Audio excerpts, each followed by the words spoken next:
they say is fun. We'll bring back respect that you ripped off.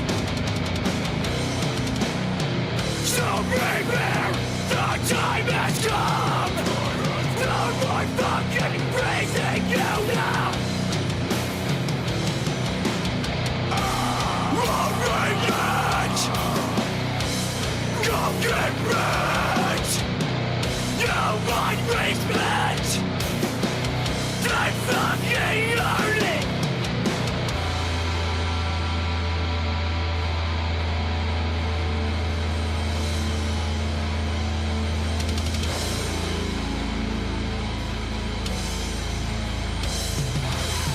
This is the only way for you to gain.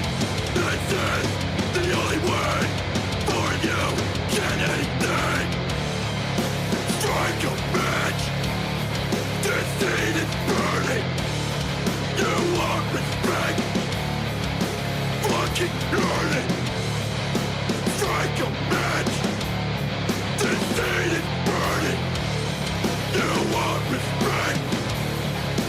Fucking earn it.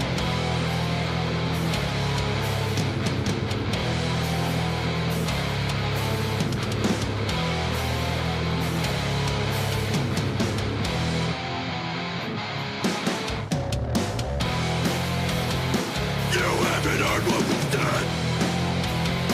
Not to wasting my breath. You get no respect. You're so fucking done.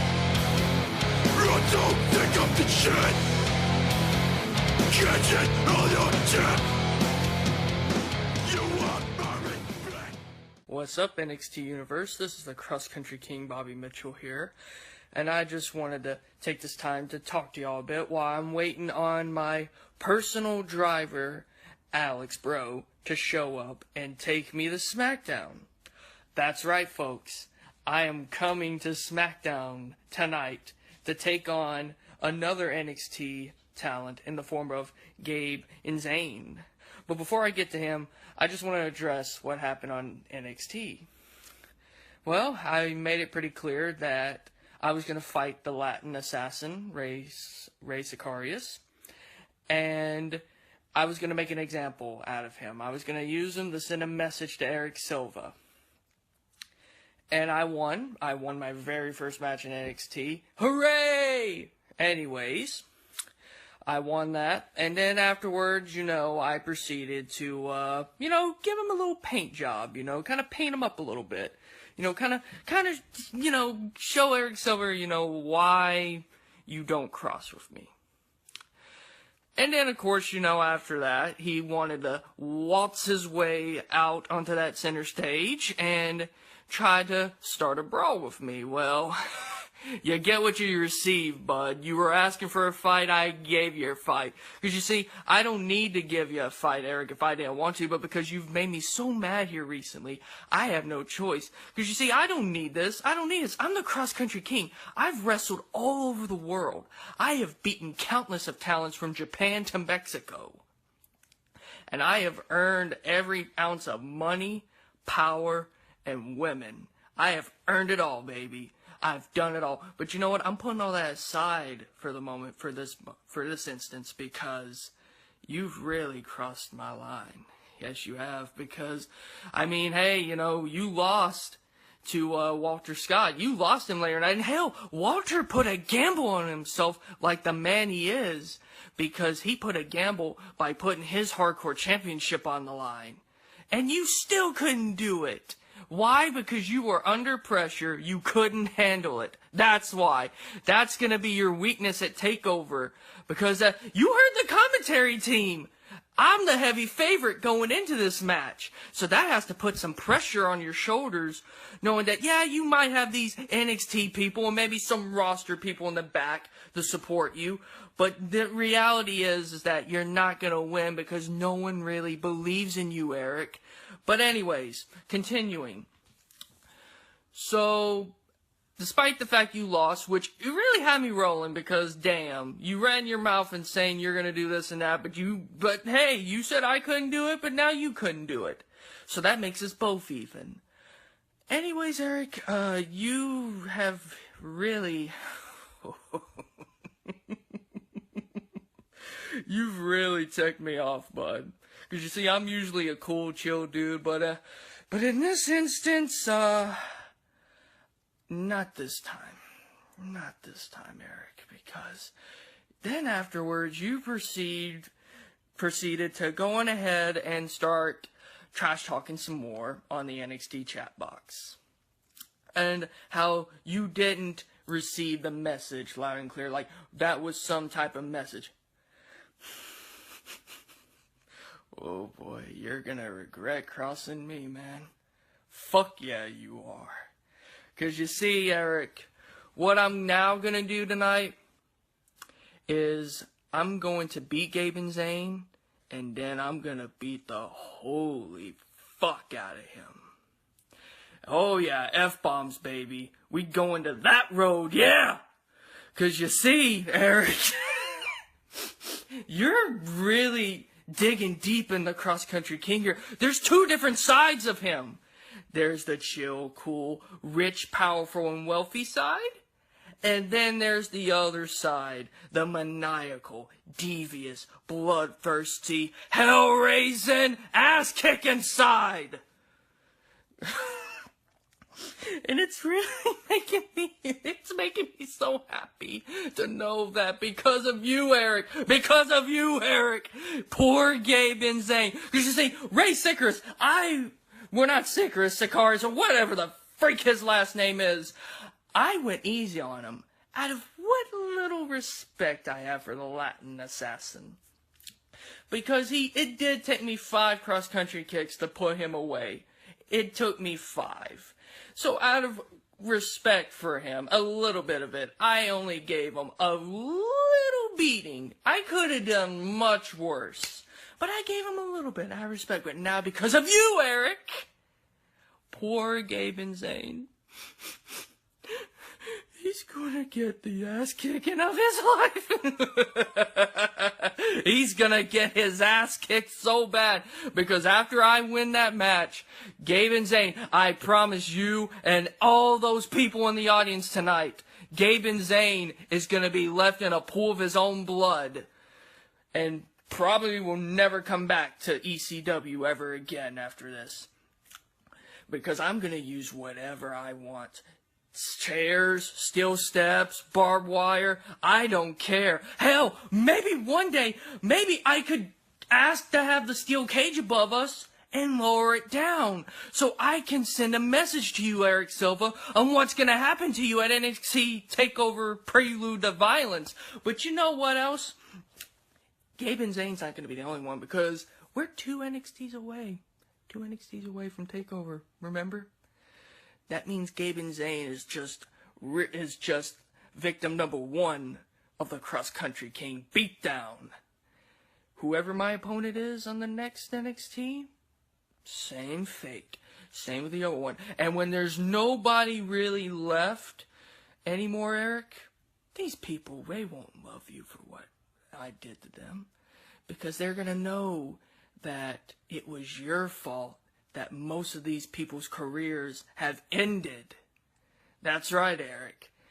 No one will like you or respect you anymore because every time when they look in the mirror and they watch that TV when they're at the home and they can't do anything because, oh my God, Bobby Mitchell just put me in the retirement home. They're going to look at you, Eric, and be like, that stupid motherfucker. He cost me my career because he couldn't just leave Bobby well enough alone and he made him go insane. I'm pretty sure I'll go back to normal after TakeOver Prelude to Violence. But at the moment, I'm going to let you watch as I burn NXT to the ground. But not in that type of way where I want to completely destroy NXT, because I still want a shot at the NXT title. But I just want to send a big, loud, and clear message to you, Eric, since you so just happened to say that the message was weak, well, buddy, the message is about to be turned up, my friend. And at NXT TakeOver Prelude to Violence, your ass is mine, pal. You're gonna be mine. And when that night is over, you're gonna be left in a pool of your own blood, begging and thinking, why did I cross Bobby Mitchell? Why did I cross him? Oh, finally, you showed up. Well, guys, this has been lovely talking to all of you, but I have to head to the Smackdown arena tonight. So until then, I will see you all then. I will see you, Gabe Inzane and Eric. I hope you're watching, buddy. Because remember, whatever happens to Gabe tonight and anyone else going into NXT TakeOver Prelude of Violence, it's on you, pal. See you then. Ladies and gentlemen, welcome to Smackdown Live here. We are coming to you from the Pepsi Center here in Denver, Colorado. Things are picking up. We're getting closer to NXT TakeOver Prelude to Violence. This is Brian Cole here on the ECW Network, joined tonight by Alec Tenay. Oh, we are certainly close to NXT TakeOver. We have actually, NXT is taking over SmackDown, if you will, tonight, as NXT has taken over most of the match card here. Absolutely, evidenced by our opening contest here tonight. Look who is back in the saddle, Brandon Wolfe. A little bit of an absence here, been taking care of business in other parts around the world, but he is here tonight against a man who has been kind of forced into singles action as a result of the conclusion of NXT this week, Pat Bastard. Oh, I'm surprised even Bastard can't even magically walk into this arena here tonight. I'm surprised he's not just still laid up in hospital room after the match he had with Anthony Adams. Well, speaking of Anthony Adams, he's on an absolute warpath, and I know you have your opinion of Anthony Adams, especially following what happened to the NXT champion. As evidenced by that, Matt Black will not be here tonight on SmackDown. Receiving word here backstage, Bobby Mitchell, his driver, has dropped him off here at the venue. What is he dressed up for tonight? I mean, the way his eyes are, he's the big hot shot. Maybe he finally felt that he needed to look the part. Well, yeah, this is going right to the GM office here. Apparently, wasn't too happy by Eric Silva having a word with the boss on NXT earlier this week. Seems like something's brewing here. Oh, we can only imagine. We know that they're in that steel cage match come TakeOver. There's no telling what's going between their minds. Well, folks, we invite you to sit down, grab your beverage, grab your drinks if you're watching from home here. We are getting ready for our opening contest, and again, Pat Bastard has got to be a sight for sore eyes here following the match that he went through, and I guess you're in the same like-mindedness here of Alec Tenay. He suffered through on NXT in the main event. Oh, absolutely. This man, like I said, it's amazing. It's outstanding that he is just even walking here. Well, I'll give the devil his due here. Pat Bastard is a veteran, a renowned veteran of ECW, past ECW. He's been in there with some of the top stars, as in Jeremy McGlasson. Well, he might have wished that he wanted to stay in the past after Anthony Adams was done with him on NXT. Well, you're not wrong there. So he's taken his lumps. He's been in some brawls, and he was definitely in a brawl, but on the receiving end of it there on NXT. Tonight, I don't think he's going to have his work cut out for him any less, though. Brandon Wolfe, quite arguably the fastest rising star all around call, not just here in ECW. And the man is certainly, he's the top echelon of stars right now in call. He's definitely a household name. Pat Bastard's going to have to really climb a mountain, so to speak. Maybe not the size of Anthony Adams, but a mountain nonetheless to overcome Brandon Wolfe here tonight. In my opinion, Bastard will be able to climb Everest better than he will be able to climb the mountain Wolfe here tonight. And today, if you look around us, if you can hear this crowd, the Pepsi Center coming to life here. Everybody's on their feet. Brandon Wolfe is in the building, and here he comes. Oh, the man, and he is back after his failed attempt to recapture or go after the NXT title. He is finally back here, now probably looking to refocus, reset his sights on that NXT title. And you got to think about who holds the NXT title now, Matt Black. And the last time we actually saw Brandon Wolfe in action was the first NXT of this year following WrestleMania, where he teamed with Matt Black, and they had some disagreements there at the end of that match.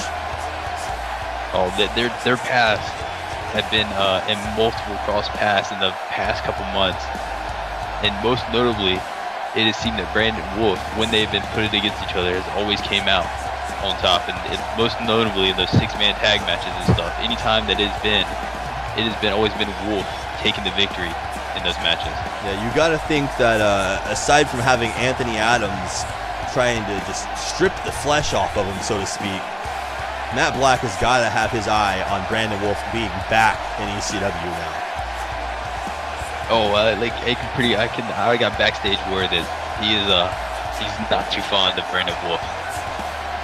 Yeah, I would imagine so. There's a lot of people who have Matt Black on their radar, have their sights set on the champion right now, and like I said, I would not doubt if Brandon Wolfe, a win here tonight, as we are predicting early, Brandon Wolfe is most likely going to have some words for Matt Black sooner rather than later. Oh, absolutely. He's just one of those talents that is hard to keep him from the top.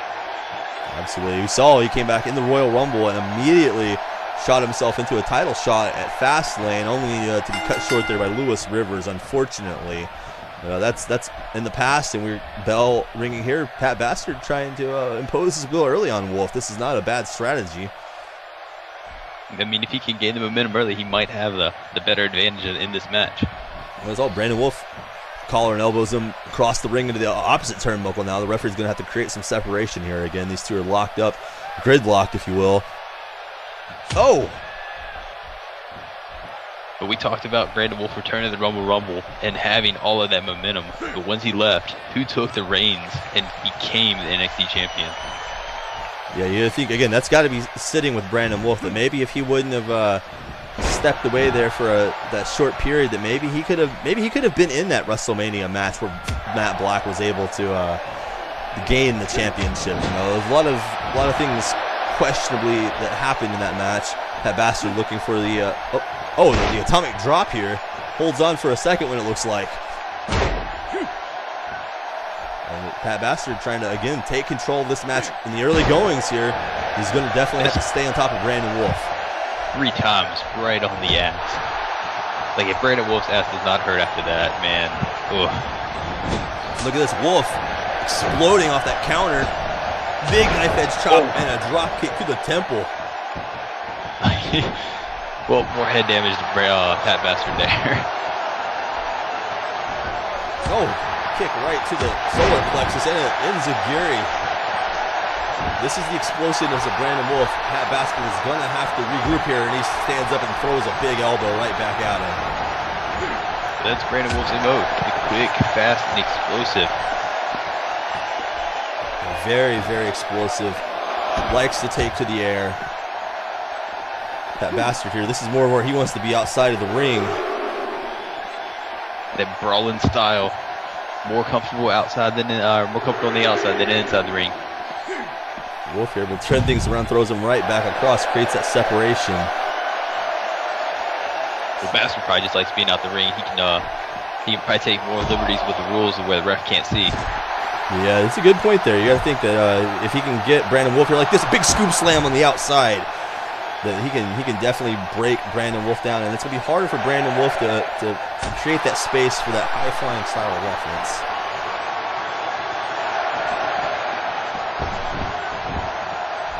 There's not too many options on the outside to take to the air as it is in the inside.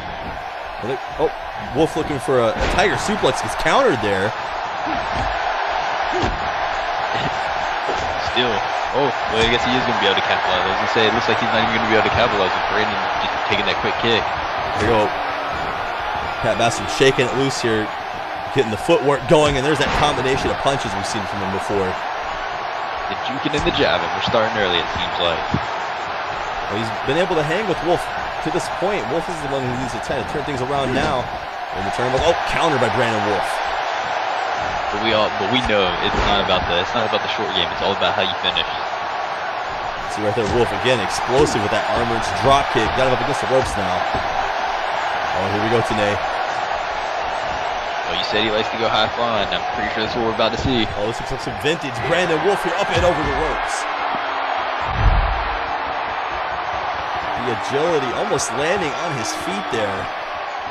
God, helo off the top, over the rope, right on the Pat Bastard. And that's a difference maker. Pat Bastard laid out now as a result from that big move, changing the tide of this match early here.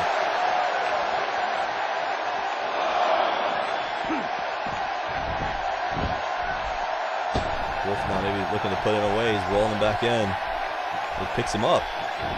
Brandon Wolfe. Oh! Oh my gosh. What a... Cole, he just like moonsaulted, stomped Pat Bastard. I don't think I've ever seen that. It was almost like a Pele landed on his feet. Pat Bastard might be in a different zip code right now. The insanity of that move. The agility of Brandon Wolfe, the athleticism to pull something like that off. Staying in the offense. That's how we are at NXT, just always innovating new and crazier things that you've never seen before.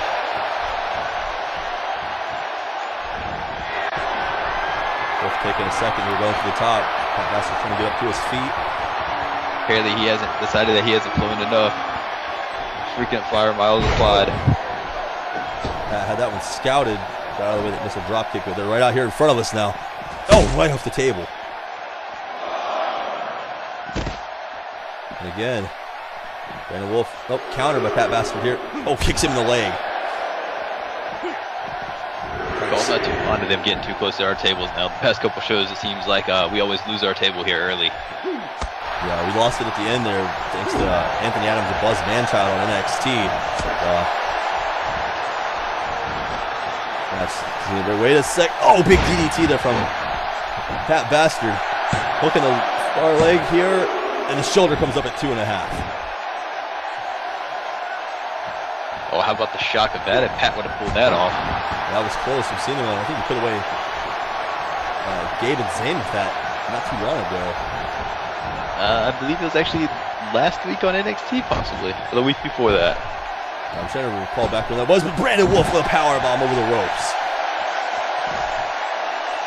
Man, Pat Bastard, he's just not in for a good couple nights this week.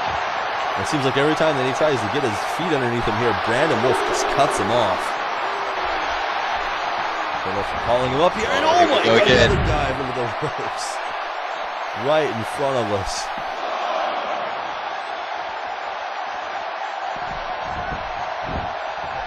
Those freaking flyer miles are paying off here for Brandon Wolfe, that's for sure. Yeah, I think Brandon Wolfe is just not slowing down. There's a spear through the ropes. Oh, we know that that spear is one of his big go-to moves. So this could be it here for Pat. No, he kicks out at almost 2 there, it looks like. Denver, Colorado here on their feet. A great opening match so far for Smackdown tonight. There's so much more to come. We're just getting started here. Pat here with the reversal. Oh, big forearm. Holds on. Bulldog into the middle of the ring. He's got to make a cover off that combination. That dirty little bulldog right there. Kind of snuck that one in. Wait. Oh, no, wait. Oh, sneaks that in as well.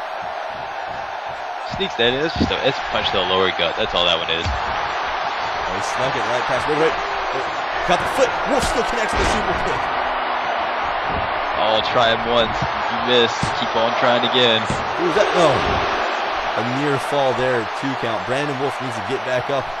Go for something else. He's got Pat Bastard on the ropes here. I bet you Pat thought he was in a good place when he caught that foot.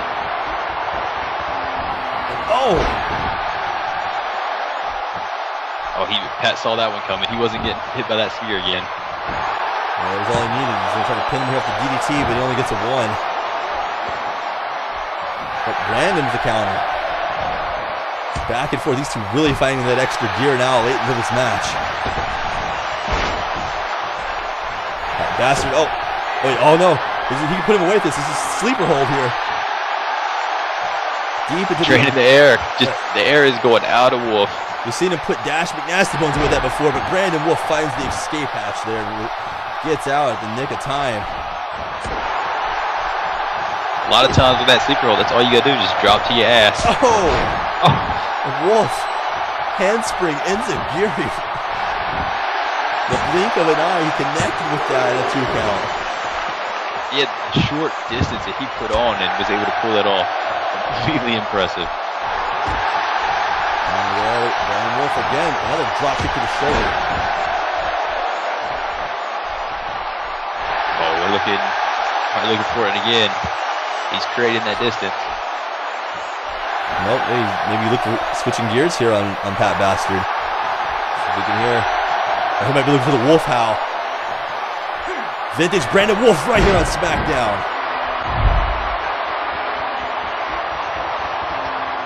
That cradle buster dropping him on the back of his noggin. Yeah, Pat looks out. He looks to be dazed. We talk about the damage he's carried over from NXT and somehow instinctually gets the shoulder up. Well, we said that he is one tough bastard. He's one tough bastard. He's taken a long time to recover from that. Brandon Wolfe measuring him here from across the ring. It's worked so far the duration of this match. Going for it. And he connects with the drop kick that time. The missile drop kick from the top rope. Both feet to the sternum. That's enough to give you a heart palpitation right there. Bastard's able to counter that, but Brandon Wolfe right back on. No, oh! These two are just throwing everything to the wind here. Back and forth. Oh, little counter striking right here. Back and forth. Oh, big knee lift there. Pat looking for something there, gets caught again. Oh, what a big clothesline from Wolfe. Immediately kipping up to his feet. Oh, it's game over now. He is done playing with Pat Bastard. Oh, no, he gets countered a second time on the spear. Pat Bastard taking his time and let Brandon Wolfe recover now.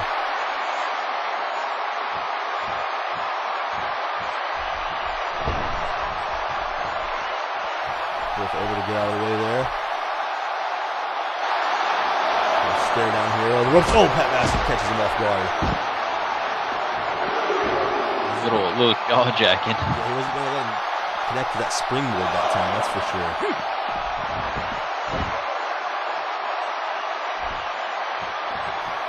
Pat Bastard trying to look for that combo, but immediately countered again by Wolfe. Wait a second. Wolfe. Oh, no. Oh!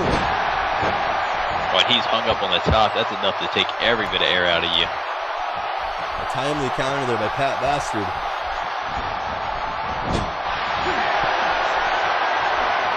Oh, here we go. That neck breaker. Oh. No matter how many times you see that, it never looks comfortable getting hung out and then spiked almost on the back of the head. It took a lot out of Pat Bastard to get up from that himself. You gotta think after everything he has, man, he's had so much to get up from. And you see there, Brandon Wolfe was in the ropes. Same mistake he made against Anthony Adams.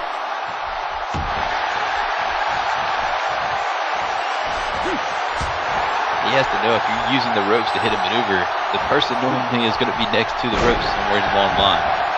Oh, that's an astute point there. He's trying to stay on top of Brandon Wolfe, connecting with that belly to back, and here we go again. Juking it a jobbing.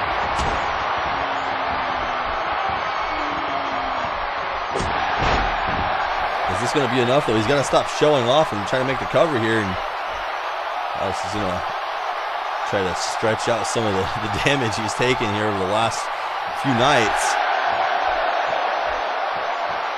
Yeah, when you're facing an opponent of Brandon Wolfe's caliber, you definitely do not want to just be taunting around and not taking advantage of any little advantage you have. You can see right here today, Brandon Wolfe immediately taking advantage, and there's a spear.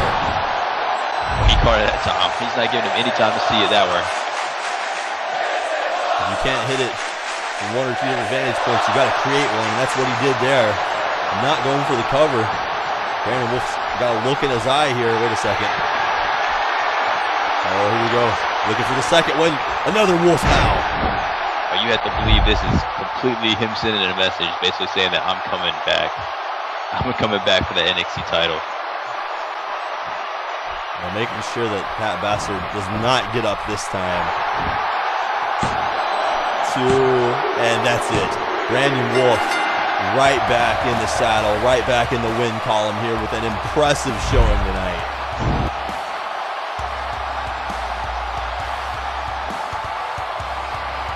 I'll tell you today, if my name is Matt Black, I'm definitely going to have to keep this on my to-do list to watch this when I get home. Look at this right here. Almost like a backflip knee strike, if you will. Just like a straight, like, oh, like you said, knee strike, stomp, almost a backflip drop kick. Pat Bastard trying to show his resilience here tonight. Coming back off that tough loss to Anthony Adams, but like I said, Brandon Wolfe is just too much. Unless you're in that top echelon of talent, Brandon Wolfe is always going to be too much.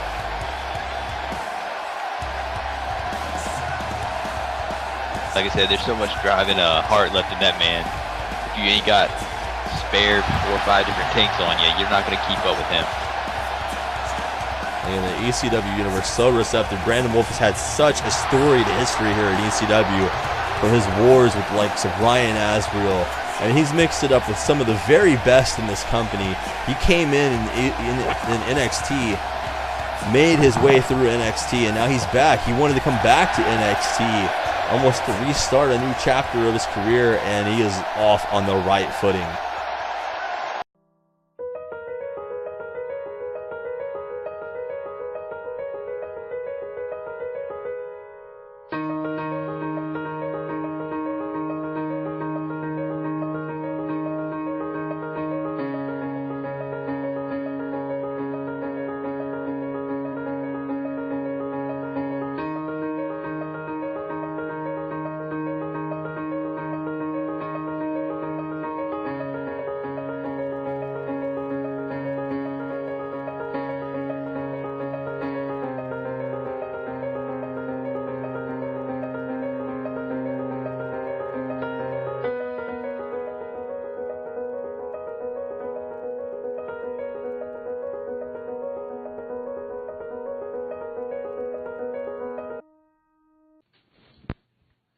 Lately, feels like I've seen a ghost.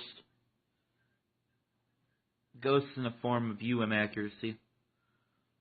You see, you doubt me. You think you're in my mind, but I don't know what to tell you. I don't think you are. Sure, might be looking over my shoulder, see if you're there. You're not. But it keeps me ready, because I know that the one time you will be behind me, I'll know you're there.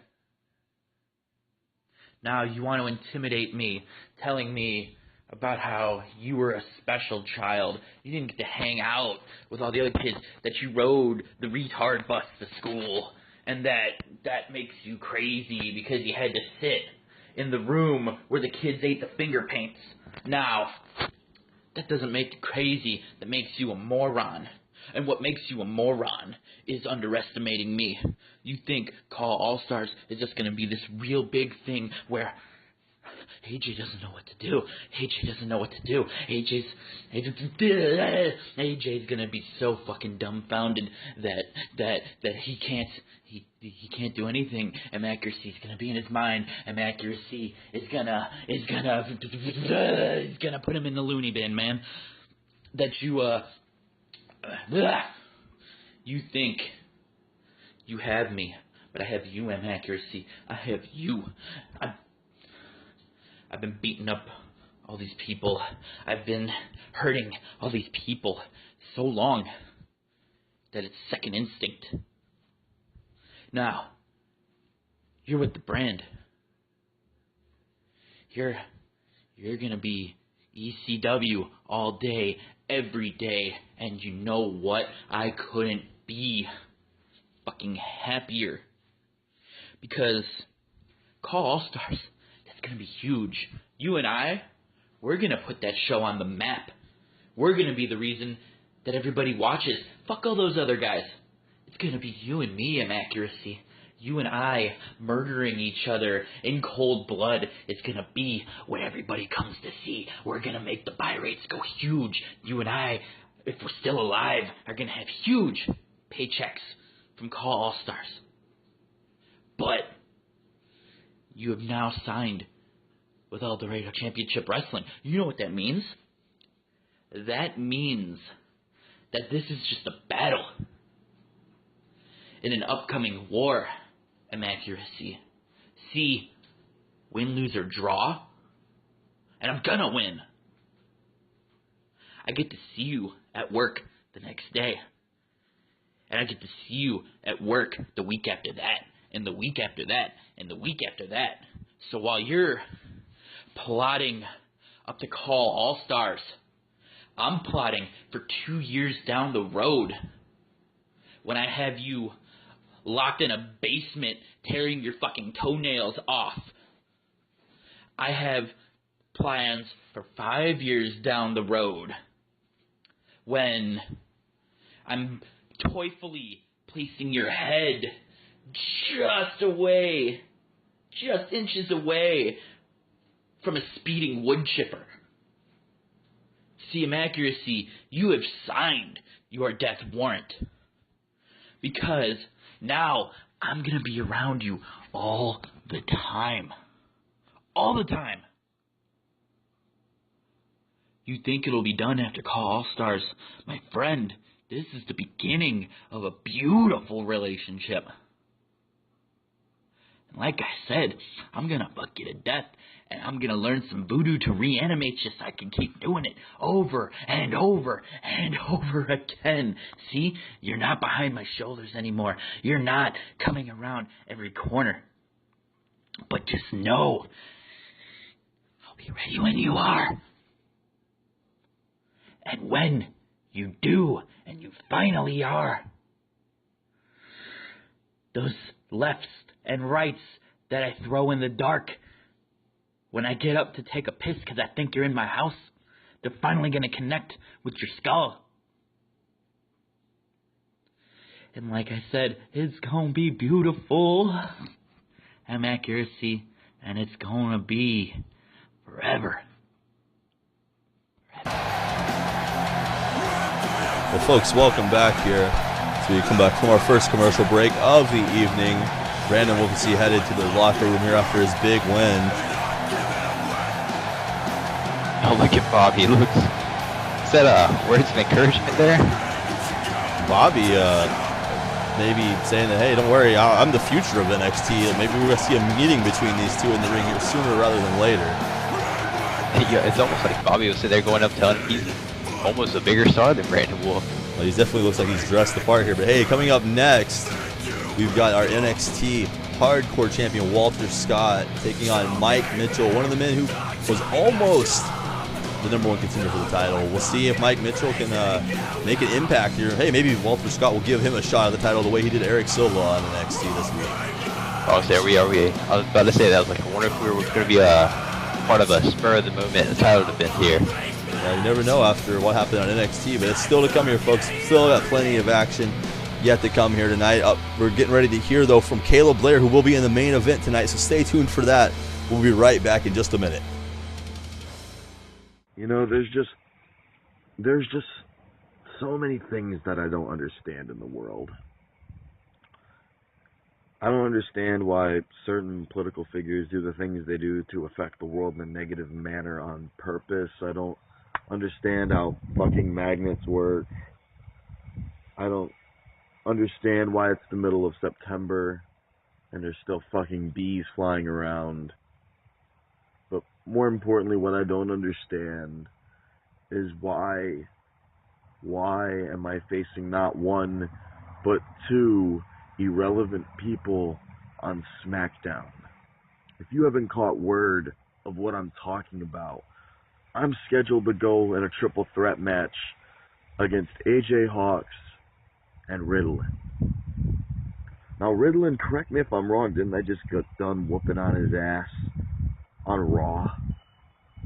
I think I did. It was probably the most enjoyable 15 plus minutes I've ever had on an episode of ECW Raw, because trust me, I'm probably the only thing that makes that show relevant.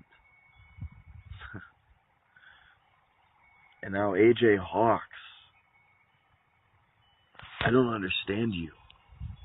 I practically helped you your entire run as ECW champion. If it wasn't for me, you would have lost that belt a month into your reign. You should be thanking me for everything that I've done to you. I might have softened you up a little bit for Ryan Azrael just to snatch that belt away, but that's only because it was my time, like it is now, to take that championship away. And in my path, you two are nothing but roadblocks, and not the good ones either. Now, AJ, I understand you have a few bones to pick with Riddilyn, but that doesn't give you any right to get involved in my business. And to attack me is basically disrespecting me. And I know you might have a couple of screws loose with your head, but I think I know just how to break you apart just by seeing how easily you come to pieces when M Accuracy says a few words to you. I've gotten face to face with that man before, and I was able to hold my own. And the fact that you can't, the fact that he gets to you so easily, that's going to be your downfall, Call Stars 9. And I'm going to be there to laugh at your loss. But that's not about tonight. Tonight is Smackdown. And what I'm going to do is just tie up a few loose ends like I should have. Because you're obviously being ungrateful towards me, AJ. And Riddilyn, you must have a death wish. So what I'm going to do is make you two sacrificial lambs in the kingdom of Caleb tonight when I kick you both in the head. Now, Ryan Azrael and your little manager friend, Detroit, I want you two to pay very close attention to what's going to happen. Because when I drop those two, it's just going to be a symbol of your downfall. I don't see a Leviathan in front of me. I see a normal human being and just another victim to the king. We heard from Caleb Blair, who's backstage. If he's getting one Blair. Wait, AJ Hawkx found him in the backstage area here. Oh, things are about to. Oh, it's getting heated. Let's get his Gabe and Dash coming to the aid. That could have been another draw. We might have got our main event a little bit early here tonight, Tenay. Oh, things could have broke down real fast and real ugly in that instance. We heard knowing the mindset that they're in. We know that there's not a lot of love lost between them. They haven't had a lot of interaction, but definitely no love lost. And Walter Scott getting ready for his match coming up right now.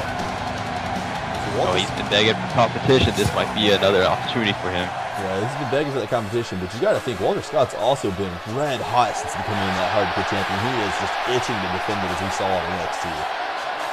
Oh, he is carrying the biggest wave of momentum you've seen. Yeah, he's almost like a new man since he's become the champion. It's incredible, this transformation of Walter Scott, this evolution of him here.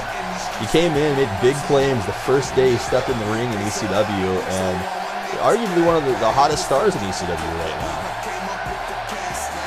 Especially, it seemed like he was almost like where he was so desperate to win that hardcore title. You see a lot of people when they get so desperate, when they finally get it, they almost implode on themselves. But he is almost risen to a whole new level. He is, like you said, a new man is indeed how to define Walter Scott.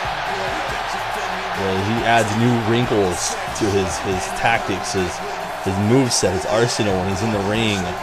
It seems like each time that we see him, he's more dedicated. Maybe even as his theme song would imply, he's more relentless. Well, certainly after going through a war with Shawn Nice, you have no choice but to become more relentless, more aggressive, more durable. Oh, definitely more than one war too. I mean, his rivalry with Shawn Nice, so we talked about it on NXT. It earned them the match of the year.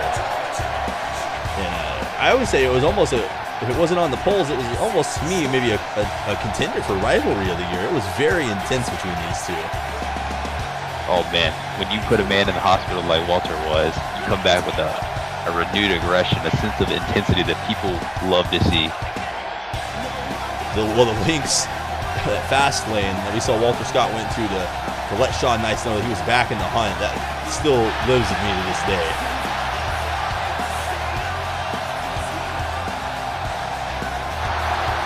Oh, but it's one of those things. Here we are now, fast forward a couple months later, and this man, he is, as he claims, on top of NXT. He's definitely on top of the NXT TakeOver Prelude to Violence poster. For those who haven't seen it, he and Marcus Grant making almost a headlining statement there. And well, we've seen a lot of Walter Scott here lately. You got to wonder, is Marcus Grant, does he know what he's getting into going into this match? I got to point out about the poster. I also heard that's also part of Matt Black's complaint with RPJ about not making this the Matt Black show. He's a little offended about that as well. Maybe that's was part of the issue there. Maybe Matt Black talked too much, and his punishment was not being the poster boy for TakeOver. So Walter Scott using that his astute wrestling there to get the upper hand. Mike Mitchell matching him with a fireman's carry takedown. But back to your point with Marcus Grant. I honestly, it's hard to say whether or not he knows what he's getting himself into. We've seen him where he is simply just astonishing at his strength and athleticism, but we also seen him at moments where he's almost been his own worst enemy. Yeah, he definitely seemed to get hung up on a problem, you could say, with Asher Crane, but he seemed to get past Asher Crane when he defeated him in that triple threat match involving Mike Mitchell at Payback. Walter here with a counter, and there's a brainbuster. Big time, just dropping Mitchell on his head. This is what we're talking about here with Walter Scott. Walter, look at this. A house of fire right now. Mike Mitchell has got no answer for this offense. No, he is just eating every bit of whatever Walter Scott is throwing his way. A man who's got history with Mike Mitchell, and Marcus Grant really has to have a close eye on this match here tonight. If I was Marcus Grant, I'd be studying all the tape on Walter that I can get. You've got to find some kind of a weakness to exploit from TakeOver. Oh, you know Walter's done his homework, and he is 100% going to exploit any weakness he's ever seen in Marcus Grant. Well, Walter Scott is, by all means, what you call a student of the game. Oh, there's no man that studies, knows more about everything that goes on in NXT, knows more about his opponents than Walter Scott. Oh, Walter, the big drop kick there, springboard to the outside. Mike Mitchell. Dude, he covered about more than half of what would be inside the ring and hit that drop kick. And Mike Mitchell learned a very, very dear lesson there. Never turn your back on Walter Scott. Turn your back on Walter Scott. What kind of man turns their back on their opponent in the first place? That's true. And he's still learning here, just trying to shake off cobwebs, but Walter is just all over him here outside of the ring. Looks like Walter here. Oh, big uppercut. Oh, he grabbed him by the feet. This can't end well for Mitchell. Look at the power of Walter Scott. Some surprising power there from the natural. Out to break the count here. Not going to take this on a count out here. He wants to send a message.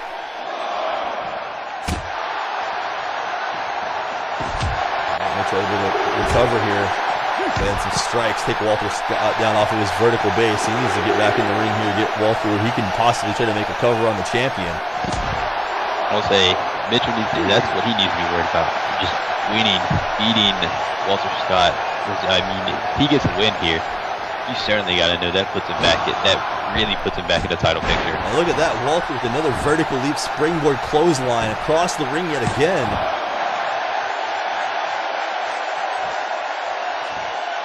And Mitchell close enough to the rope to be able to put his arm out. Ring awareness there by Mike Mitchell, able to break that up. Walter still feeling confident here. Letting Mike Mitchell recover a little bit. Wait, picks him up here, and oh my God, the DDT spiking him. That was DDT with authority right there. Walter here, springboard yet again. Oh, misses the elbow this time.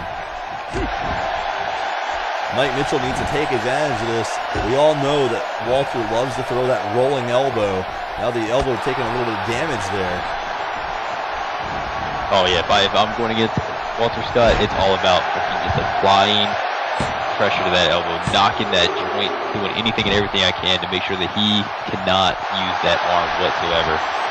Walter, there was a beautiful counter tilt-a-whirl into the small package, but Mike Mitchell still able to get out at 2. Walter Scott still dominating this match for the most part, I would say. You wouldn't be wrong, Cole. It's been all Walter. Mike Mitchell here again, trying to figure out something. How can he get Walter Scott off of his game plan by any means necessary now almost? These vicious stomps, but Walter Scott right back on him. You've got to stay on top of Walter to slow this man down. He's going to the top rope here. Call for something big. Wait, Mike Mitchell's up to his feet. Oh, he caught him. He caught him here. Big Uranagi. Oh. That might be it, Cole. Big time Uranagi. He drove Walter down with sure emphasis. Wait a second. He's not going for the pin though today. This is a mistake. Mike Mitchell might have had him put away as you're flying here. Cole, how many times do I have to tell people this? Stop pandering to the crowd and take your win where you have it. Diving punch there and a drop kick. Mitchell's trying to build some offense again of his own here. No ropes. Oh, just stomps him into the canvas. Once again, should have went for a pin. Just if Mike Mitchell ever wonders why he's not in a champion by now, these are all points right here. Look at this. He hit with another Uranagi there and still didn't go for the pin. Oh, Walter counters with the enziguri. He keeps saying this time and again here. Look, he's got a submission hold locked in here. Anaconda Vice on Mike Mitchell. This could be it for Mike Mitchell.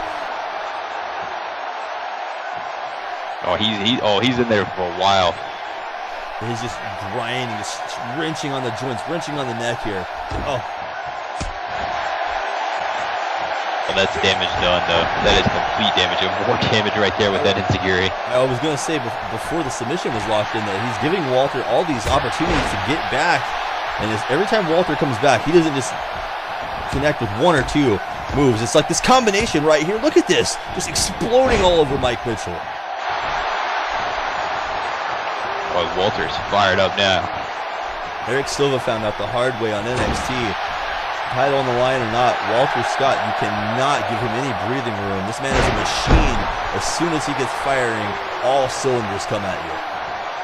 A motivated machine at that. Like, Walter Scott's a pretty dangerous competitor on his own right, but a motivated one, there's almost a no stopping Walter Scott at this point. And it's like the hourglass is trickling down at a rather rapid pace here for Mike Mitchell. Look at this, sizing him up across the ring. He's got something in mind here. And, oh, Mike caught the leg. Oh, he's got to capitalize now. Oh, here we go, pander into the crowd. Complete waste of time. We talk about Mitchell being a veteran, but there are times where he just looks like a rookie out there. He's a veteran as far as NXT is concerned, but not ECW as a whole, and it's definitely showing here. Walter Scott, is he able to get out of the way there? Oh, right into the barricade again.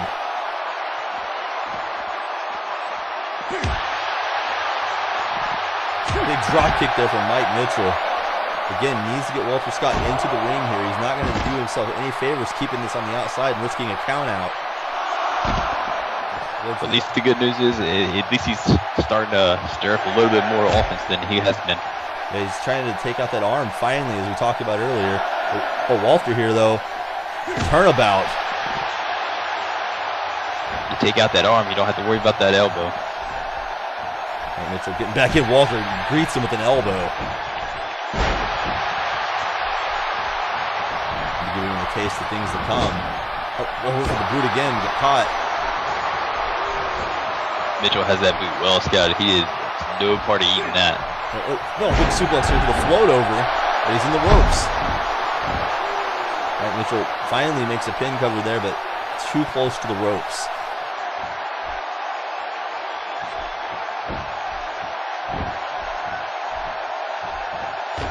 Wolfe breaking that up with an elbow. Wait a second. Here we go. Rocket kick connects. Second time, Cole, that rocket kick has been applied. Well, we've seen the effects of it in his match with Eric Silva on NXT. A debilitating shot there to the face. Wait. Oh, we've seen this as well. He's taking him for a ride right here on Smackdown. That's it. That's a good hit. 2. No. Royal Flush can't quite put him away.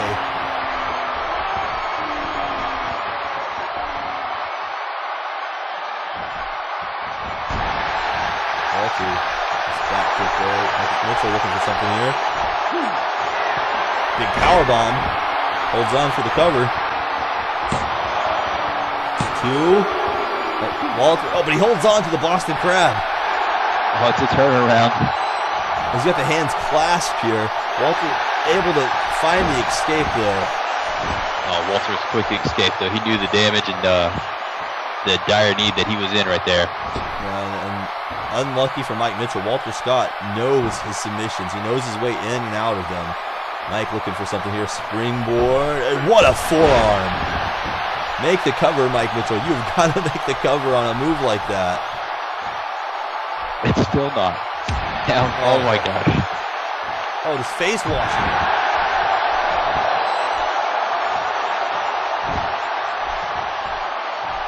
Oh, and he blocks that kick. Mike Mitchell still has not learned his lesson here. He's giving Walter Scott all of this opportunity to recover. Pays for it with another enziguri.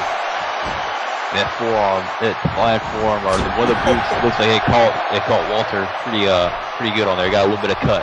Yeah, did you see that? Walter just connected with that clothesline as he was trying to stand up.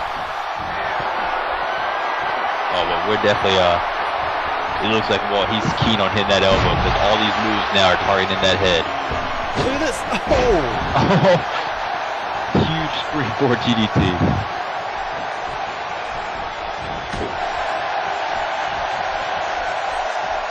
Mike Mitchell looking for a suplex here again. Oh, Wolfe has it scouted right to the head again, as you pointed out. Thinking here, shoots him into the ropes. Big drop kick connects. Walter's measuring him now. Spinning around here. Oh, wait a second. Tenay setting him up again. Setting him up. Oh, another one. That has become Walter's bread and butter in his matches. If you don't get hit by at least 3 of them things, you really have not earned a match with him. He loves that rocket kick. Mike looking for something here, but Walter Scott, well scouted, Russian leg sweep, taking him down. Oh, he's going to pick him up for it again. Taking for another ride, another royal flush. He doesn't go for the cover this time on it. I would say Walter he almost looked tranced when he looked down at him. Yeah, that's a far away look in Walter Scott's eye. Look at this. I was asking him to get up this time. Seeing him going to kick out this time. Walter thinking here. He's got Mike Mitchell. Oh, we know where he's going. Little wake-up call there with a knife edge. Oh, another knife edge chop. Just going to make him pay a little bit here. I think he's setting him up though. You know what this is. Oh, here we go. Walter Scott. The rotation, and there's the Great Scott.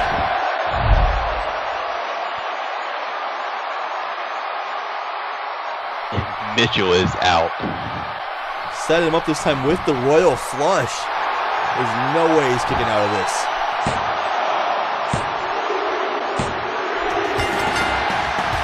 Alec Tenay, nobody has kicked out of that elbow yet.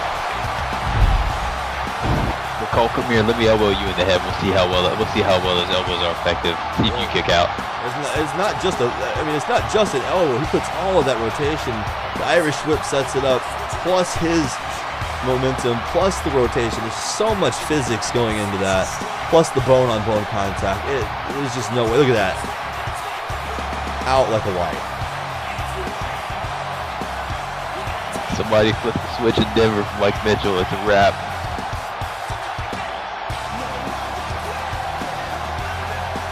Walter Scott here.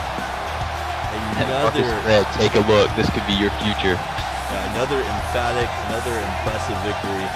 He may not even need the weapons. He may not even need a falls count or stipulation. That forearm, that's a weapon all of its own.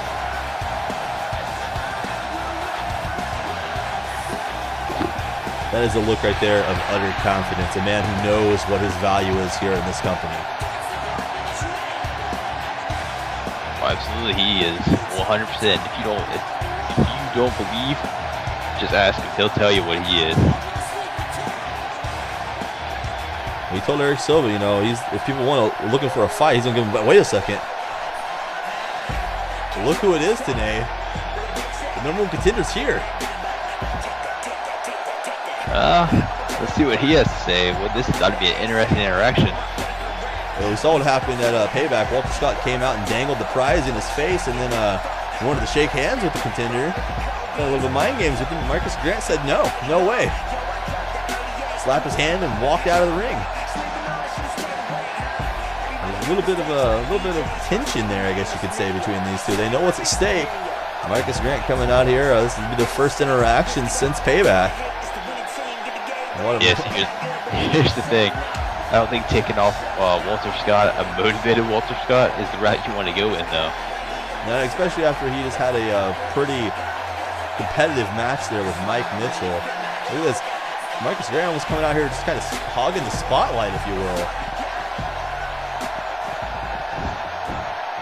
Oh, Walter getting back into the ring here. Referee trying to keep things in order. Oh, Marcus, look at this. Turning his back on Walter, showing off a little bit here. Oh, wait a second. Oh, my God. Walter basically said, Marcus, you can play all the games you want. It's all about business. It's not about the games. And look at that. He's kind of just showing off a little bit of his own now. Oh, look at this. They're just rubbing it in now. Marcus Grant still dazed from that rocket kick today. Oh, my God. Wait a second.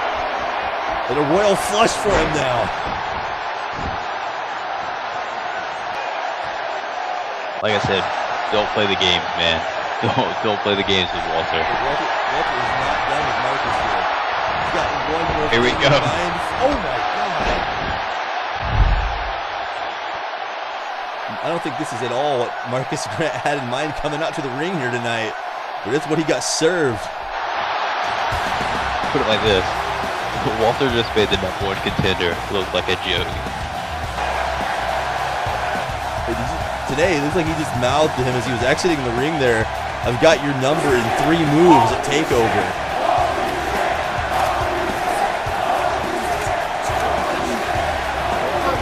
I mean, it's possible we can see that. If he uses that same combination, I don't see Marcus Grant kicking out.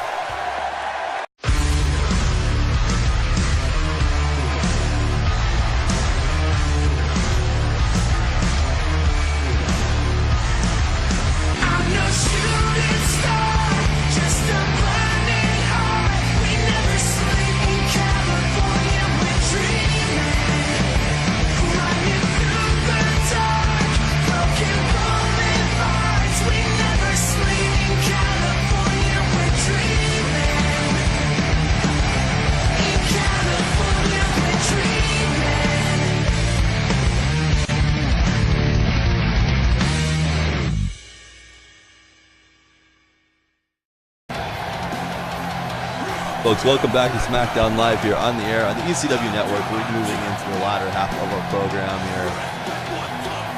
Riddilyn, as you can see backstage, warming up for his main event tonight. A man who has just been conflicted and haunted by an AJ Hawkx that will not go away. Oh, we've already seen AJ Hawkx and Blair almost coming to blows. You can only imagine Riddilyn would be so excited for that to happen. He'd have easy pickings tonight. Yeah, that's exactly probably what Riddilyn needs more than anything here. You see here, we're going to break down the main event, and it is definitely as advertised. No disqualifications here. You know, this is interesting, Tenay. It was Ryan Asriel who defeated AJ Hawkx and Riddilyn at Payback in a triple threat match with the title on the line. Caleb Blair now is almost running the gauntlet himself here in the main event. Oh, he absolutely is. It's almost like Caleb Blair's literally following in Ryan Asriel's footsteps in matches that he has had. to get his shot at a true goal. Yeah, we had the the discussion. We've had this discussion at length, it seems like, over the past weeks. It's Caleb Blair what it's going to take to defeat Ryan Asbury. Obviously, Detroit has his bias with that, but we're going to find out here tonight firsthand. And up next, though, after a lengthy speech that opened our program tonight, Bobby Mitchell has vowed that anything that happens to Gabe Inzane in this match tonight is on Eric Silva's hands. That's a pretty lengthy statement, but let's put it like this.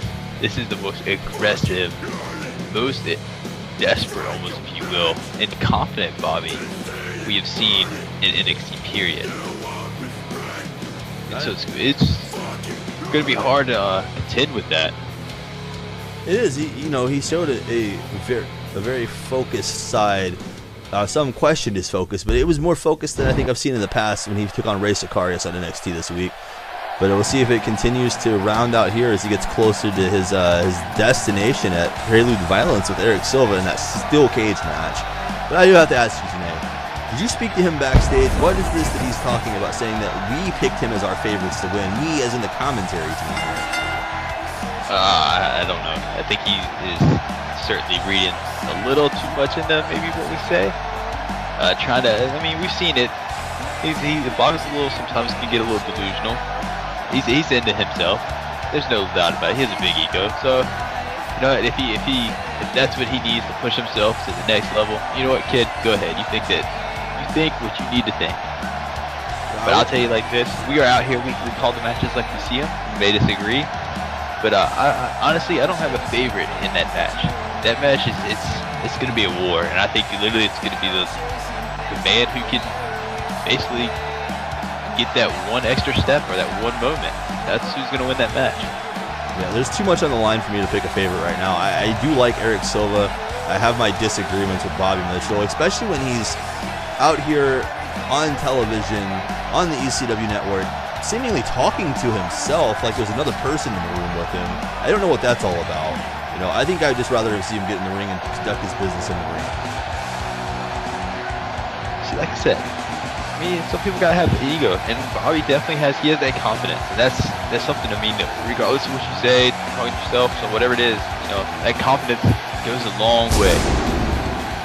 Well, he's definitely confident in what he's gonna do to this man here tonight, but Gabe Inzane never has a shortage of confidence, even when the chips have been down for him as of late. He got put away rather quickly on NXT by Justice Gable. Justice Gable's rise alongside Jimmy John with American Justice is another story unto itself that we won't get into here tonight. Wait a second, Bobby here. Oh, we talked about the focus. He's not even waiting. Oh, look at this. He just sends him. Threw him right into the ring there. He basically just told Gabe he didn't get into the ring fast enough. Well, Bobby here can't wait for the bell. He couldn't stop talking earlier. He was just so focused on this match. And he probably would have went on first if he was allowed to. Well, it is 100% all about Bobby Mitchell. It is all about Bobby Mitchell getting his opportunity to get his hands on Eric Silva. Oh, look at that. Back first into the barricade here for Gabe Inzane. Gabe hasn't even got out of his hat or jacket yet. The referee called for the bell. He's already counting these guys out. Looks like Gabe might just have to wrestle in all of his entrance attire here tonight. I'm amazed that his hat is still on. Absolutely. Bobby just tried to face wash it off there with that kick throw. Wait a second. Looking for some. Oh! Huge forearm. Straight to the face. Oh, they're just hovering over him now. And just ripping his articles of clothing off, and there's a straight kick to the face. And remember, everything that he is doing tonight, per his request, is because of Eric. I think everything that he does at this stage of his career is because of Eric Silva. He had problems with Eric Silva the day that he showed up in this company. I think RPJ had something in mind for these two. Maybe a shot at the Forever Youngbloods if they could have meshed things to work together. But it was Bobby Mitchell who couldn't get on the same page from day one. Just complete disrespect for Eric Silva, and I think he might pay for it. I don't want to pick a favorite going into this match because it's just a high stakes match. But But this kid, he needs to learn when to put up and shut up and do one or the other. And wait a second here. Picking up Gabe. He might be shutting up Gabe here with a brainbuster. Oh, brainbuster early on, and Gabe convulsing a little bit from the impact. Bobby, again, a little bit of disbelief there. He needs to get back on that horse, get back in the fight here. You can't let Gabe recover. We saw what happened to Mike Mitchell when he let Walter Scott recover earlier. Even with Brandon Wolfe and Pat Bastard, it's been a trend here tonight in on Smackdown. Oh, what a forearm that was. Oh, Gabe had that one scouted. He tried to go to that for that springboard forearm again. You're right. Gabe had that scouted. Didn't want any part of the second one. Well, Bobby targeting the shoulder now. Oh, guys, targeting it again. Oh! This is that focus, that viciousness you've been talking about today. He's really ratchets things up anymore. This.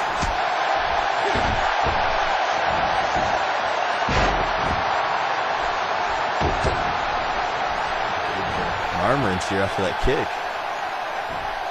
Scaling the ropes and, oh, up and over. Beautiful. Well, we talked about it a little bit, you know, Bobby finally got that big win, and it's almost gone to his head. It's just completely set him in a different state of mind. It was Gabe getting fired up, a good clothesline there. A nice series of offense from Gabe Inzane. Yeah, Bobby, you know, that win, he talked about it at length here. Quite a bit, you know. He even said that he had a little bit of respect for Ray Sicarius, I suppose, but he said he had no respect for Gabe Inzane here tonight. And again, you know, respect or not, when it comes down to business, he needs to conduct it in the ring here. Wait, Gabe looking to finish him off. Gabe hitting that corner turnbuckle exploder. Might be looking for a brainbuster of his own here. He's lifting and he's got him up. Oh, Bobby's the counter. Big strikes there, good for Bobby Mitchell. Bobby here chucks him through. Oh, he's looking for something right here in front of us. Oh,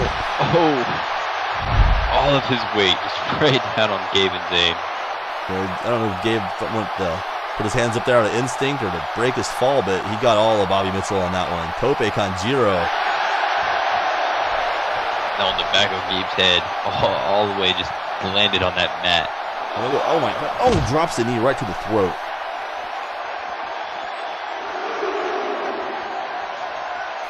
Bobby's getting awfully comfortable here on the outside of the ring. He's got to realize, though, that the outside of the ring is not something that's going to be in effect when he faces Eric Silva. Wait a second. Oh! Oh, the impact, the Tiger Driver on the outside of the ring. See, the one thing is, that cage will be there on that Sunday night, but it's not here tonight. That's all that matters right now, that is tonight. Oh, wait, Gabe going for a pin here. One, no, Bobby kicking out. I was going to say, Bobby Mitchell saying he's going to request that RPJ put a cage up above the ring sooner than Sunday. Again, what is this guy thinking? I don't think RPJ is going to put a cage in the building unless they're planning on having a cage match. I guess he just wants to have that as a constant reminder. Maybe he's trying to take out Silva with it. Yeah, I think all the game plan possibly. All the crazy talk definitely might be the game plan. He's got to roll up here. Crucifix pin too. Gabe barely getting out of that one. Oh, what? Shoulder block from Gabe Inzane. Gabe has learned a thing or two from that loss to Justice Gable, showing a lot more tenacity here. Wait, what is this? Is that an arm trap? Gabe Inzane! Oh, that's enough to tear a man's arm off. He sort of hyperextended over the top rope there. The referee had to get the break on that. Gabe, oh! Bobby making him pay, though, for going outside of the ring there. He just sideswiped him with that kick. That didn't look too good. And just back to the arm. Oh, and again, multiple stomps to that arm. And he's done both arms now.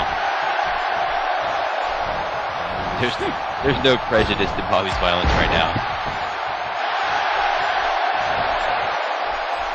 Maybe calling for the end here for Gabe Inzane. He's got something in mind. They hit him with one on the outside. Big Tiger driver. This could do it. Gabe here too. No, he kicks out.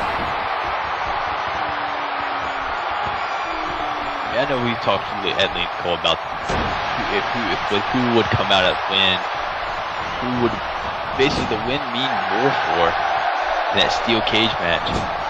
This new side of Bobby, at this point, who would you say that win would mean more to? I mean, both these guys are new stars. Both these guys are looking for that one big moment, but the sheer almost like basically stacked up ego that Bobby has now, if he loses, where does he go from there? How do you think that's going to affect his mind? He's either going to hit a breaking point, or he's going to have to do a lot of rethinking, or both maybe. We talked about this. Eric Silva, although it was not originally scheduled, got a shot at the Hardcore Championship just a couple of nights ago here. Bobby Mitchell, for all intents and purposes, hasn't had his shot. He's fought Walter Scott. He's fought other big names, but he hasn't had his shot. And, that brainbuster there doing some big time damage. But you gotta think. He got Gabe good in that one though. Gabe is now busted. Yeah, he's definitely busted up. And he goes with a pin here. But another 1 count.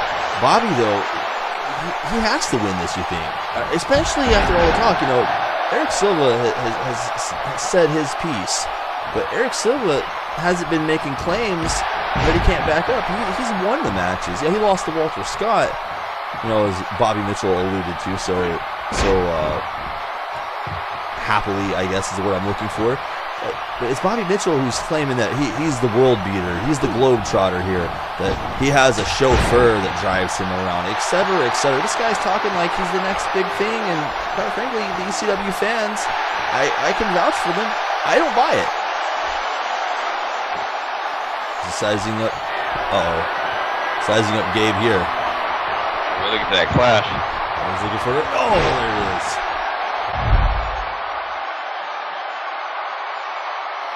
And he didn't roll through with this one today. He just let all of his weight go straight down and just let him relish in it. He wanted that impact. Gabe, somehow, even with the blood just streaming down his face at this point.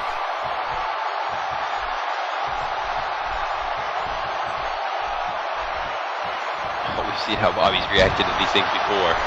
When he did get his way when somebody kicked out of his moves. Gabe firing off a series of punches there.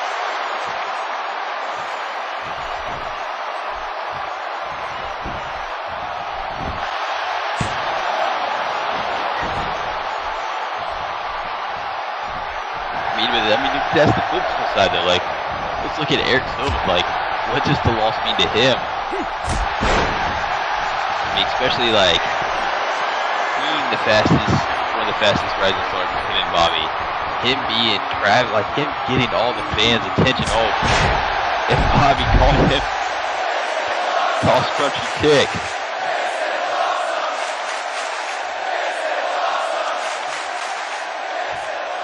The fans of the Cross Country King coming to life for that one.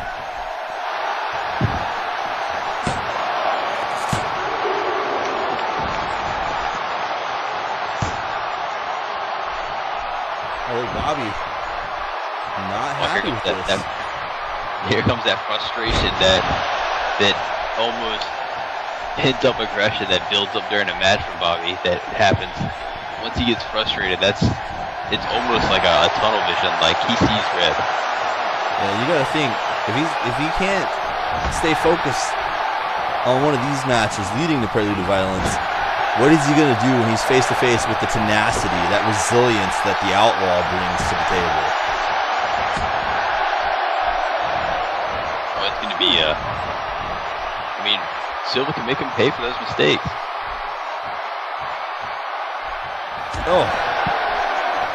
I got a good look here now. Tenay. Gabe Inzane is losing blood fast here. He's hurt. And wait, Bobby here. Oh!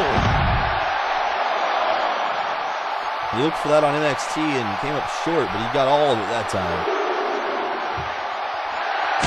Oh no! Again. That's gotta be a message to Eric Silva that he can just connect with that out of nowhere almost at any time.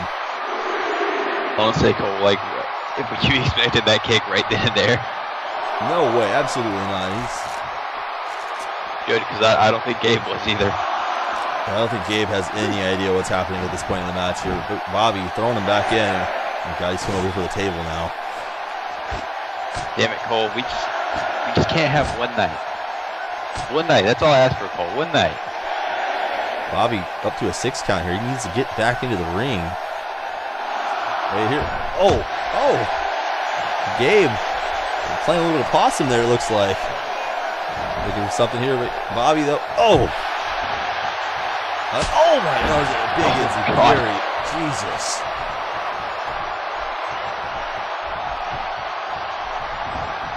We might need to get a doctor out here to check on Gabe Inzane. He is a mess right now. And Bobby's just eating it up. Uh-oh, wait a second. A little arm wrench of his own. Bobby taking his time here, posing on the top rope, and oh no! Oh, that's a perfect way to hyperextend, almost break a man's elbow. And look at this, go right back to the other arm now.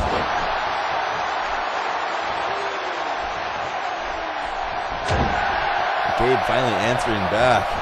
Oh, more strikes. Gabe is not dead yet.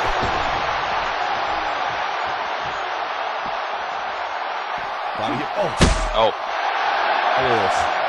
Okay, not our table again, man. Come on. Oh, Gabe Inzane answering him again.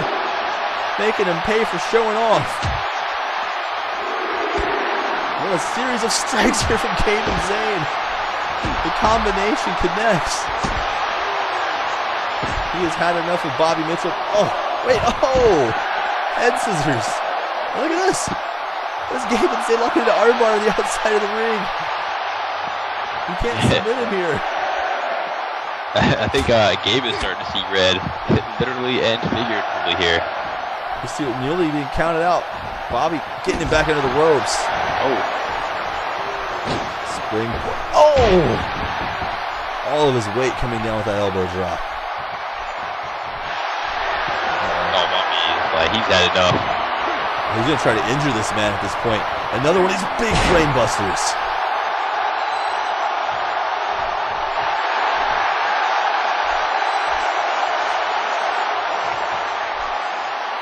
Oh, wait a second.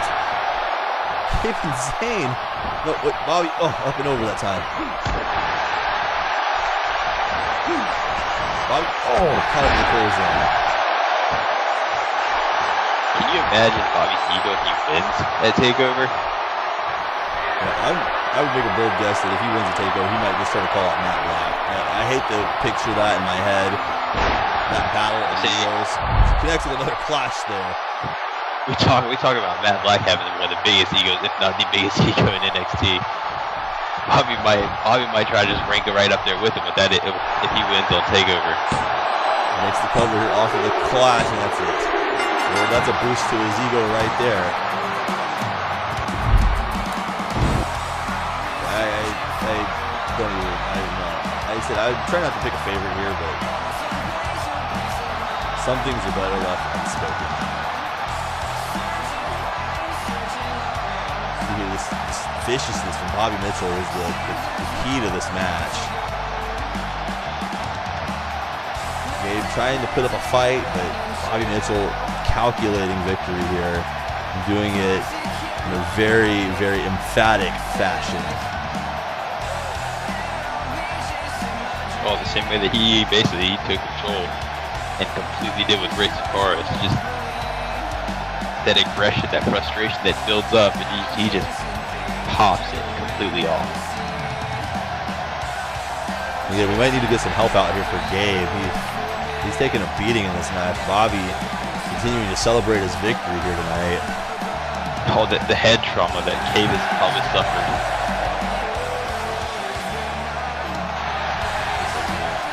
Bobby. Oh, on, we're not done. Bobby is not done. I was hoping maybe he was just going to take a walk to the back, but you're right, he's not done. He's throwing him back into the ring, actually. This is what we've seen back. Oh, no, right back to that arm again. Oh.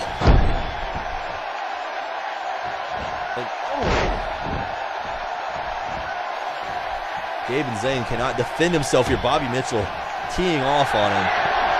Oh, no. Oh, God. Oh, another Tiger driver.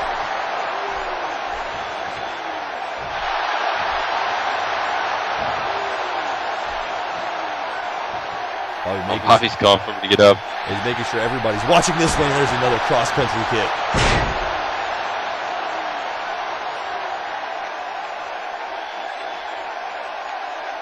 Wait, where's he going now today? He's going outside of the ring right here in front of us again. Oh my God, no. No, no, this is what he was talking about. This is what he was promising here for. This is on Eric Silva's hands. Oh, there's Silva. Silva's here. He's out of here nowhere. These two are. He is there to play defender for Gabe. Right in the nick of time. He might have ended Gabe Inzane's career if Eric Silva hadn't showed up here tonight.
Other people are fine just taking part, while I'm here to take over.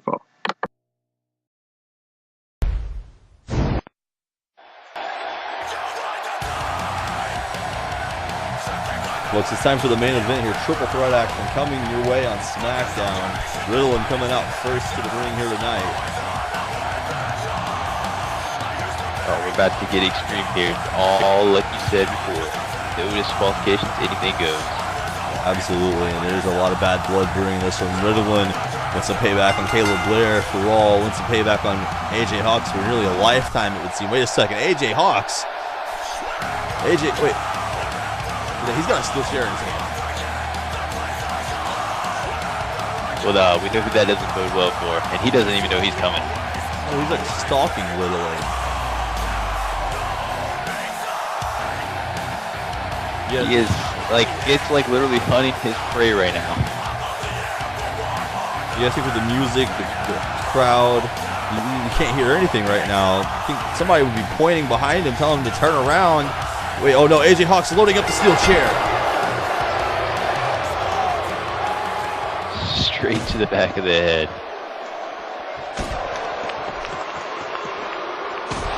AJ Hawkx vowed back at the slamming words that he was gonna end Riddilyn.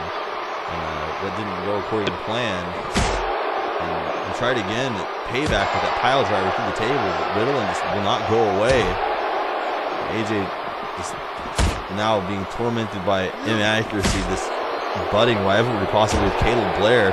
AJ Hawkx is in a very volatile state, and Riddilyn is the one who's going to suffer the consequences of it.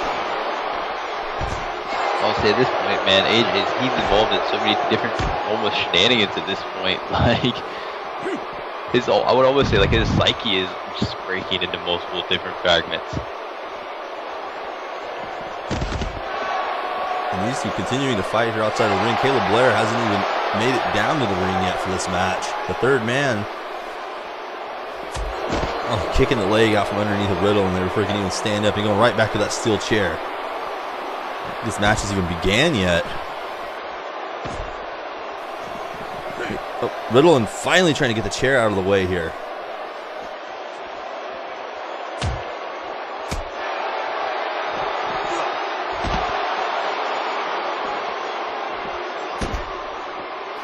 AJ throwing him to the barricade now. He's raining down the blows now. He's got Riddilyn right where he wants him here. Oh, right off that ring post.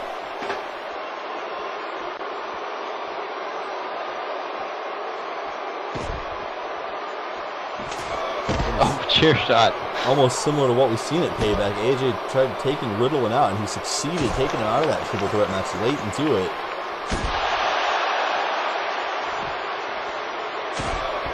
Great equalizer in the steel chair coming to much effect here. He's got Riddilyn by the back of the head, and oh no. Oh god, this is what he did to he and Riddilyn's partner, RH Scarecrow, back at Extreme Rules 2. And we haven't seen RH Scarecrow again in ECW after multiple shots like this to the ring post.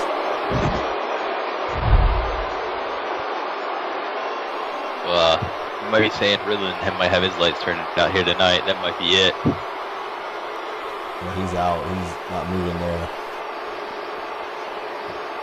I guess AJ's going to patiently wait for Caleb Blair to make his entrance now. One down, one to go. And it almost looks like he's scanning the ring again for inaccuracy now. You heard earlier he said he felt like he's been followed by a ghost.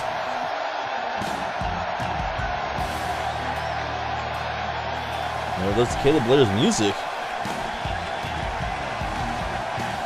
Looks like AJ's looking the wrong way. AJ's looking the wrong way. Caleb Blair from behind. Oh, we talked about mind games being played all up and down this ring. Caleb Blair was making sure that he wasn't walking into a trap of one-on-one meetings. He made sure that he had the advantage all of this.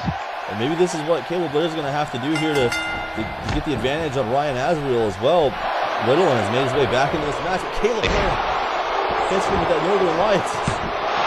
Counter.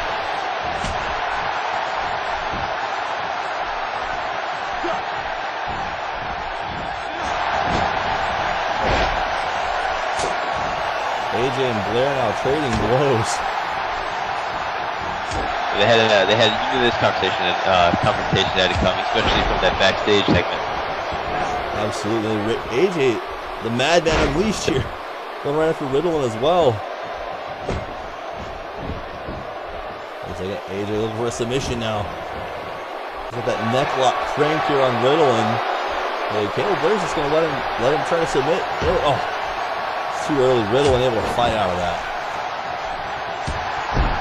Well, you also have to wonder, man, at this point, it's like, even Blair, like, even care about the win at this one, maybe. Yeah, preservation might be the better route to go here. Wait a second. Oh, no. The former tag team champions using some teamwork there on Caleb Blair. They eliminated from the match momentarily. Oh, Riddilyn taking advantage. Well, you knew those two are going to last together in their teamwork. We've seen this. You see some bright spots back at Payback when Riddilyn was in control over AJ one-on-one. It was always Azrael who could get back in and make a difference, and Caleb Blair going under the ring. Oh, AJ Hawkx is going to know what this is all about. He used that at the end of Raw on AJ Hawkx. Oh my God. Oh. AJ just got his bell ring.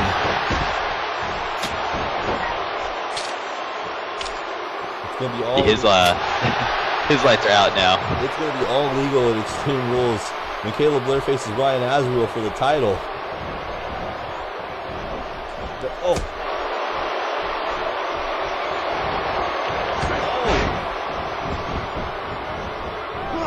Riddilyn not a fan of that. Oh, there's a big backbreaker. AJ right to the cover here. Caleb Blair trying to take this one home early. 1, 2. AJ kicks out. Oh yeah, that chop block completely cut the knee off of Riddilyn. Oh, and AJ going to work on Caleb Blair here. A Pele kick to the arm. AJ now looking for something here. Uh-oh. Oh, he's hanging him upside down. Yeah, bad. Never a good spot. Oh. Riddilyn, it's got AJ. Oh, AJ with the counter. Rolls through sunset flip here into the cover. Blair's still down. He's moving a little bit now. Wait a second. Riddilyn with a reversal. 2. Blair able to get in there and break that combination up. That was a great sequence between these two former partners.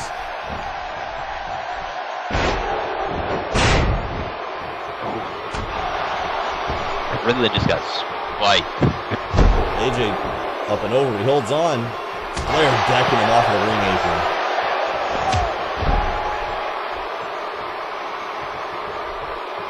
Blair thinking here, got Riddilyn all to himself. See how quickly he was able to dispatch Riddilyn on Raw in the main event. Kane. Riddilyn here. He's just choking him. Oh! Caleb Blair slumping into the lower turnbuckle, fighting off Riddilyn. Oh. Not exactly what he's looking for. Riddilyn here. Oh. AJ's loading for something. Bow in the back with that knee.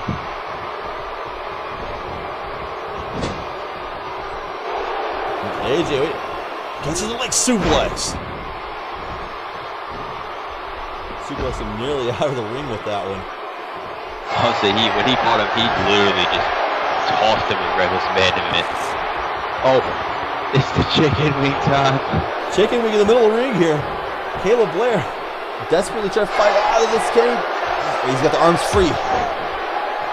Not where Caleb Blair wants to be in the clutches of AJ Hawkx.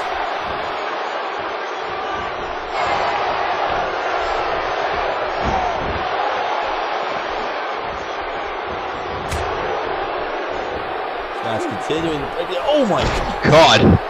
Riddilyn, what a throw there on Hawkx. Riddilyn literally just returned the favor for that. Caleb Blair right on top of this. Oh wait, oh Riddilyn, oh turning it around on him.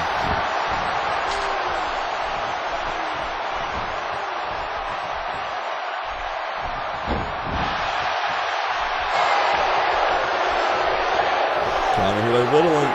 Oh.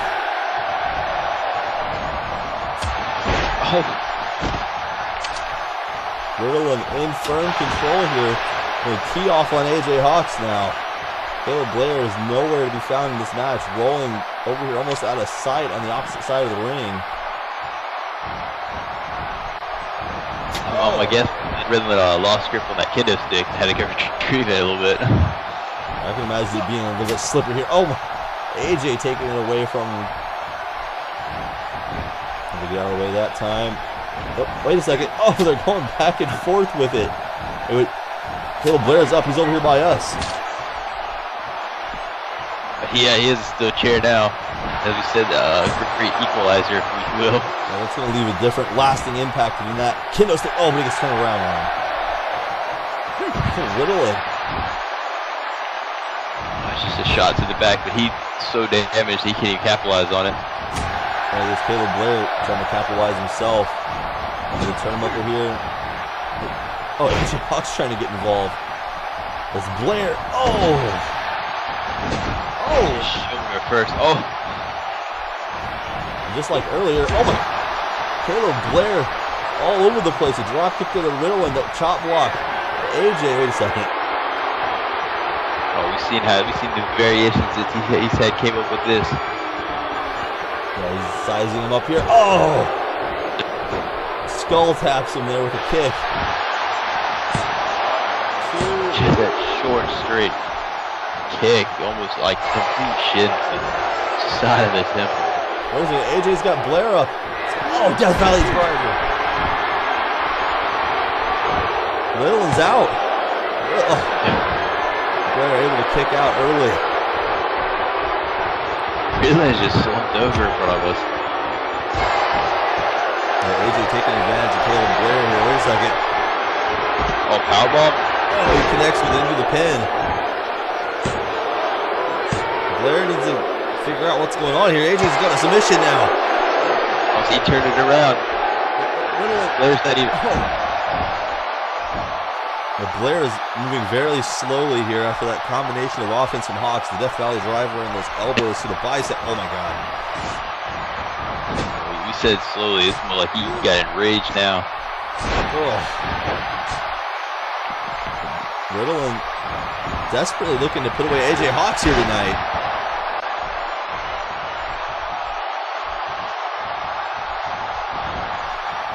Blair, oh. This is Riddilyn right out here in front of us. Oh, he has his sight set.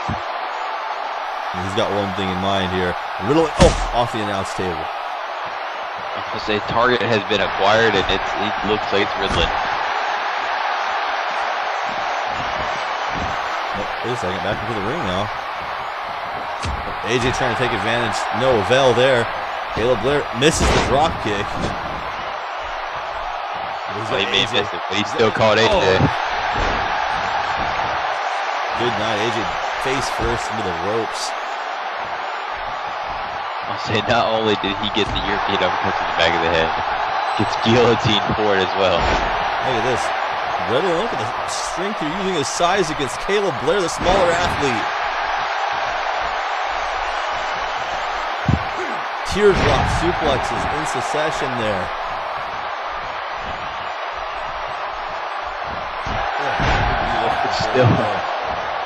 Still able to get up. Blair now shoots him across. Oh, wait a second. He's got that kendo stick. Oh my God. Oh. It's a home run. And now choking him with it. Trying to finish the job here, choking him with it again. But AJ, this match is breaking down.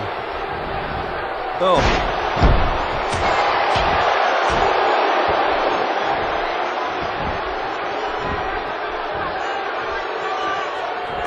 This is so hard to say who's got the upper hand here. Every time it seems like one man takes control, the other two get right back into the equation. Blair teeing off over here. Oh, losing his momentum there. Got the foot. Like you said, it literally became a free-for-all. Power just, power and advantage is exchanging into each one. Wait, oh my gosh, Riddilyn. Oh no, he's going out to the apron here with Caleb Blair. Oh no, no. Oh! That might do it from Blair. Snap. DDT under the ring apron. he turned upside the full vertical. Oh, wait. Caleb Bush somehow. I can't believe this. Oh no. Oh! Oh my god, an elbow to the back of the head when he was up against the ring post. Oh, wait, the spine buster counter DDT. AJ standing. He's on the top.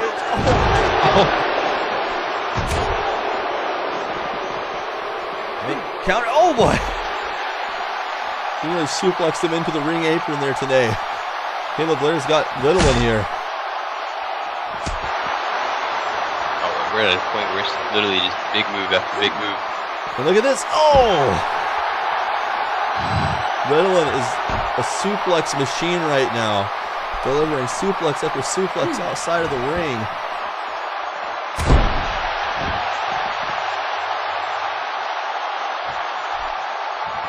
AJ. Oh, nice counter there. Caleb Blair. Oh. Not what he was aiming for. We got two. Oh, AJ really stole this one.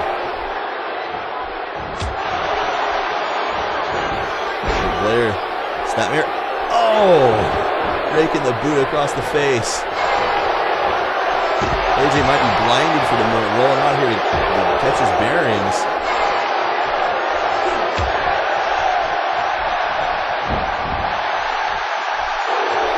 Nope. Catching Caleb Blair there with that forearm. Oh, big uppercut. Oh, misses the enziguri. Blair. The power of Caleb Blair. Got him over the shoulder. Air raid siren. I would say if there was any time to go for a pin, it was then. Blair's wanting to do a little bit more damage. They're going to the top. Oh, he misses the double stomp. Almost mimicking AJ Hawkx there with the hard stomp. Riddilyn, big sidewalk slam. And look at this. Oh, straight jacket German. Only a one count there, it looks like. Caleb Blair's back up to his feet. Oh, big clothesline. Oh, firing right back here on Caleb Blair. On Riddilyn, it's just Caleb Blair firing right back. Tongue-tied, there's so much action. Oh, Riddilyn rolling out. AJ shot in, but Caleb. Oh, that could do it. Spine busters. Put away Shawn Nice with it before. Oh, he needs it. This is the moment. AJ barely able to get the shoulder off the mat there. He got the shoulder. Oh, misses the kick. Oh my god, a code breaker. AJ Hawkx trying to steal this thing. Is this? Oh.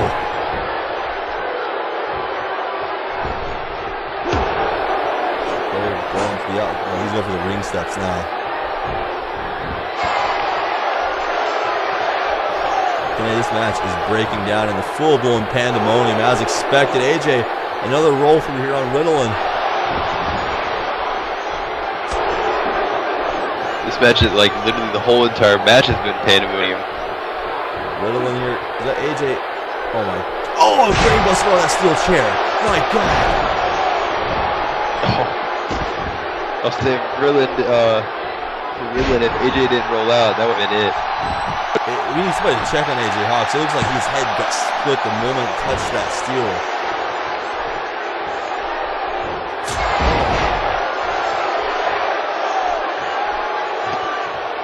We talked about Bobby Mitchell being vicious with those brain busters. That was all of them combined into one and then some more. That was just downright nasty. That's just the hatred between these two. Wait a second, Caleb Blair though, looking for the roll up here. AJ Hawkx is still. Oh.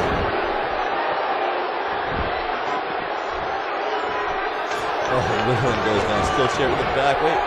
Oh.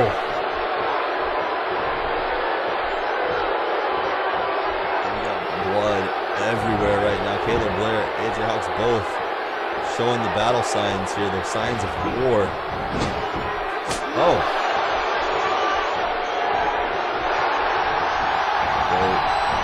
AJ in. Oh. Probably got countered there, but no, it was AJ. Found himself in the turnbuckle off that back elbow strike. I'll say it looked like he tried to trying to get out of the way, but looked like he still caught him enough to push him away. Blair now in a bad spot here in the turnbuckle. Riddilyn taking him to the top, doing something high risk. He's looking for a big superplex here today. Caleb Blair though. Wait a second. Blair. Oh, pancakes him. AJ. Oh, he catches AJ as well. And a double stomp to AJ Hawkx. He caught him right in the ribs. AJ could be hurt. Still possibly feeling the effects of that brainbuster. Riddilyn is on the outside of the ring. But Caleb Blair looking for another spinebuster here. Oh, he connects with it. That might be it. Riddilyn is still out. Riddilyn has no idea what happened here, and Caleb Blair steals this thing.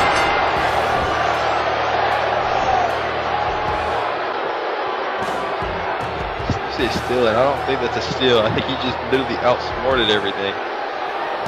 Riddilyn found himself just incapacitated at the wrong time, the worst possible time. AJ Hawkx was clearly beaten following that brainbuster. Never really recovered from it. And it's Caleb Blair capitalizing with that vicious spine buster we've seen him win matches with before. It almost leads you to question here today, are Riddilyn and AJ Hawkx, can they get back in their winning ways while they're still so focused on one another? I don't think so. If they're literally beside each other, anywhere next to each other, it instantly becomes like tunnel vision rage, and it's just always about them two. And they literally, it is almost every time like mutually assured destruction happens. Caleb Blair finds himself going into Extreme Rules here with so much momentum. Ryan Asriel, I hate to bet against the Leviathan, but he really needs to be paying attention to Caleb Blair. I think he's got a very fit challenger on his hands here. Oh, the fit challenger is like, if I had anything, he is the man. He is my pick to take that belt away from Asriel. Well, folks, we're going to have to leave you with that here. Caleb Blair continues his celebration over a down to AJ Hawkx. We thank you for tuning in here tonight for Smackdown Live on the ECW Network. For Alec Tenay, this is Brian Cole. We'll see you next time for Monday Night Raw.